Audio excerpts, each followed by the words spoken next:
maritime sector remains very crucial to the actualization of the SDGs. And in this edition, we're talking about SDG 12 on responsible consumption and production. What does this mean? It means that we must learn to ensure that we do not use what we don't need in order to help the environment to continue to develop and, of course, to be able to transfer it from one generation to another generation.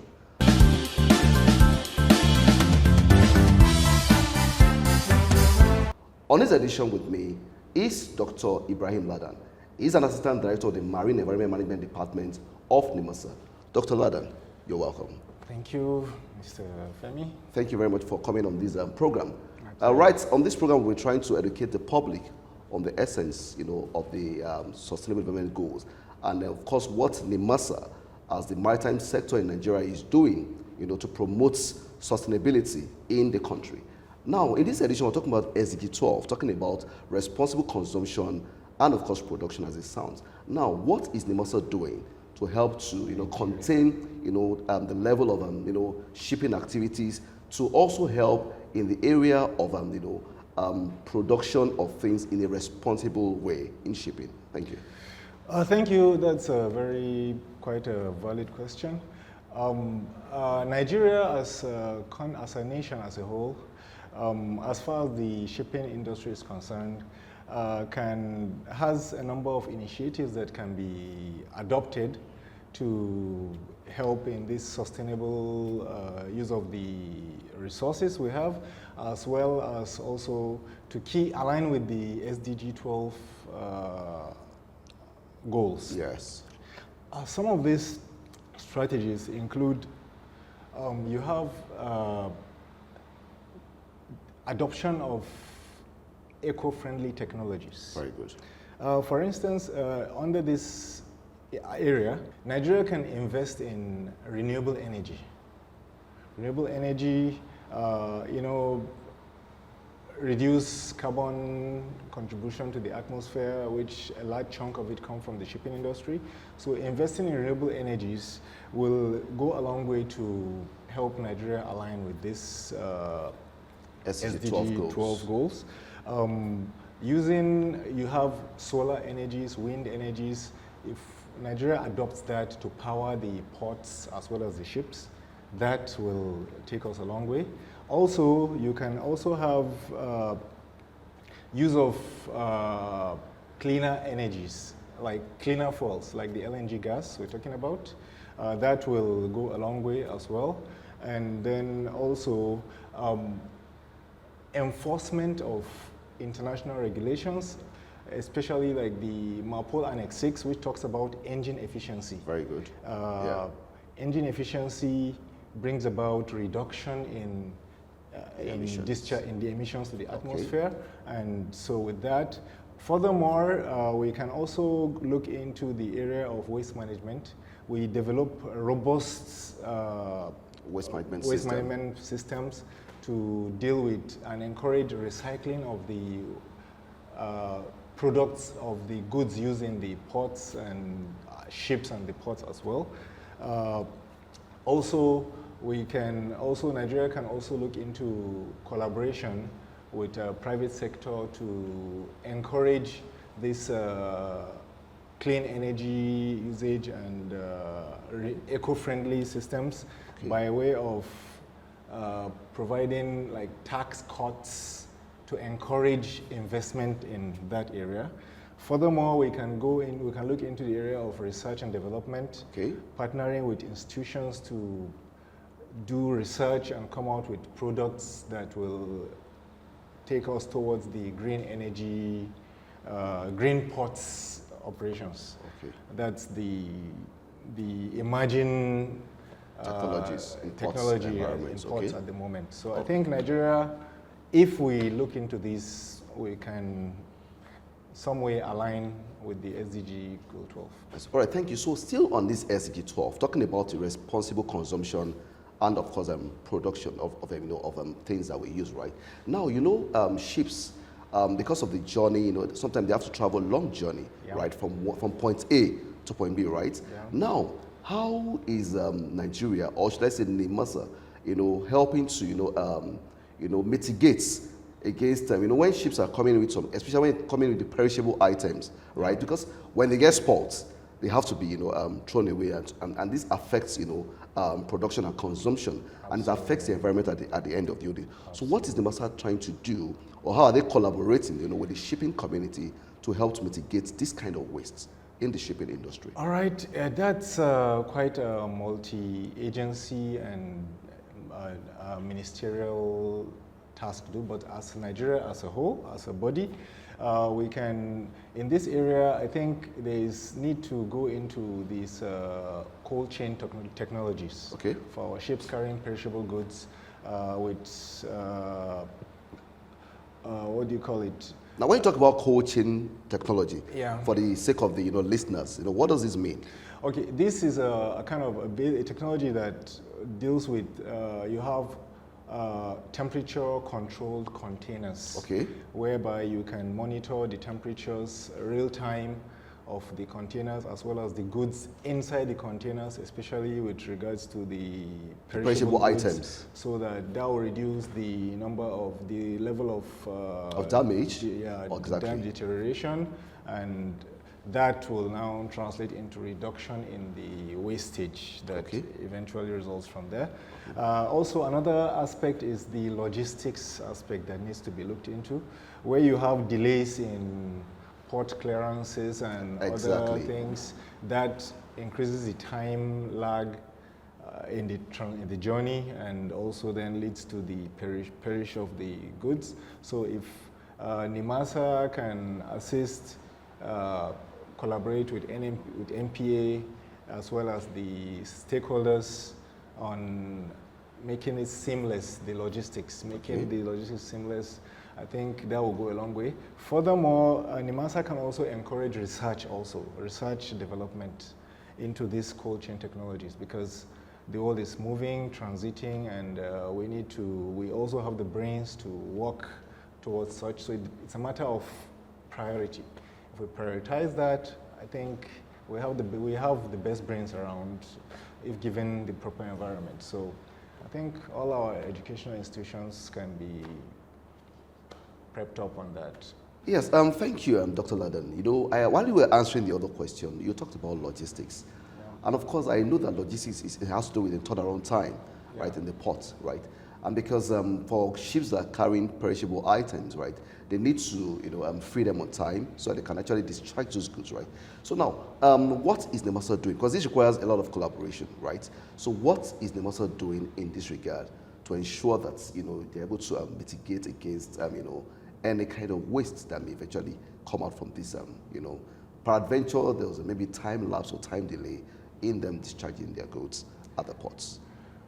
Well, NIMASA, being the apex maritime regulatory body in Nigeria, has a role to play in that, advocacy, reaching out to MPA, which is the primary determinant of the logistics time frame. NIMASA can interface with the MPA, as I said earlier, with the MPA and the stakeholders to see how to make this operation seamless, identify gaps and close them where automation is needed. NIMASA has to champion this, actually. If that challenge persists, particularly achieving a good turnaround time, right, for vessels to be able to offload their goods when they have what they call it now, perishable items on the on the vessels, right? So so now I want to ask you this question. Now, we're talking about responsible consumption and then production, right? Now I think to a layman, when you talk about consumption, is what we use like on a daily basis, right? But now talking to the average Nigerian outsider that don't understand this subject, right? We're in the maritime space, right? And then most of the goods and services, that goes around in the world, like about over 80% of them passes through the maritime, sector, right? So now, I know there's a need for us to go out there to do some level of advocacy and then let people understand the need not to, don't consume what you don't need in order to help, the planet, right, to survive. Now, what do you have to say to the layman outside there, talking about to be able to ensure that they consume items in a very responsible manner. Because I realize that the lesser we consume, the lesser the production, right?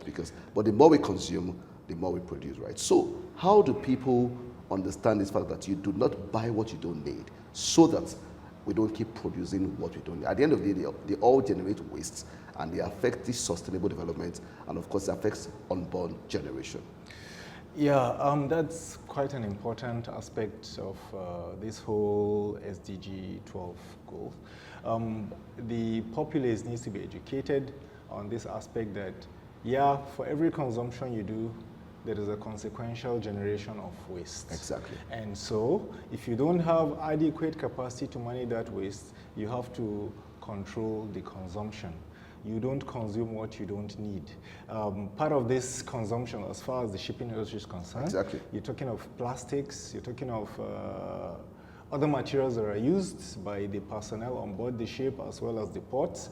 So if the containment of the generated waste is not adequate enough, then we have to now look at how to make single-use packages, for instance, or step up our recycling processing plant.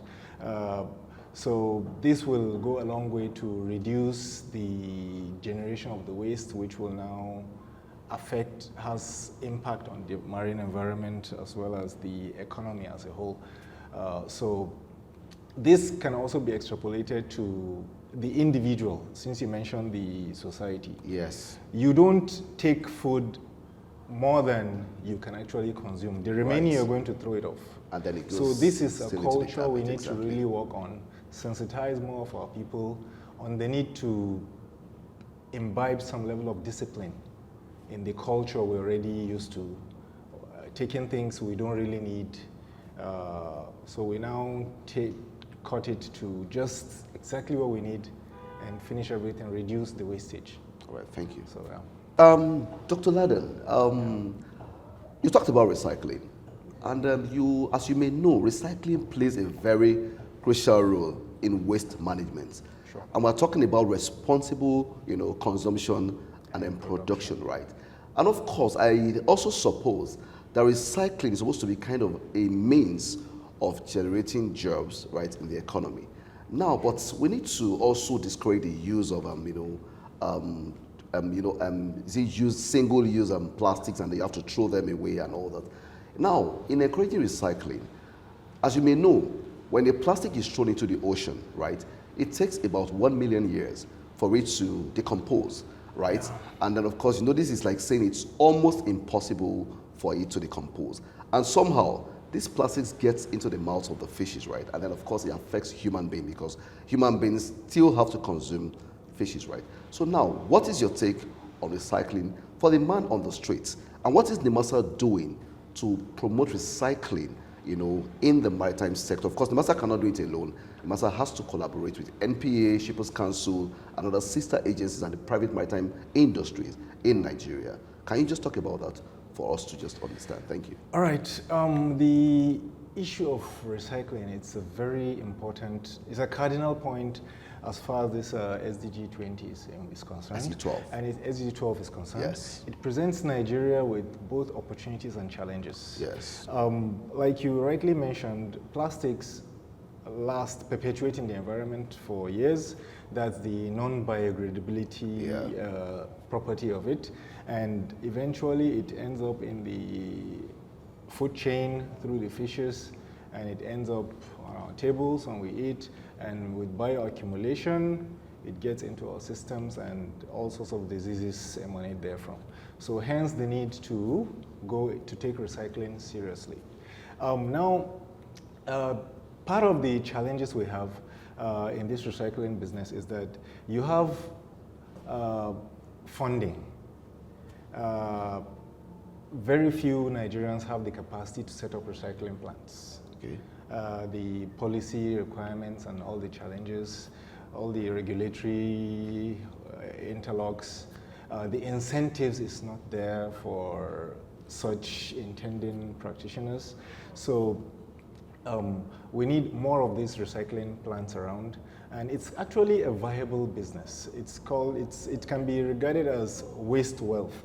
Exactly. If properly harnessed, the plastics can be recycled into, in fact, other countries use it for making roads, tars.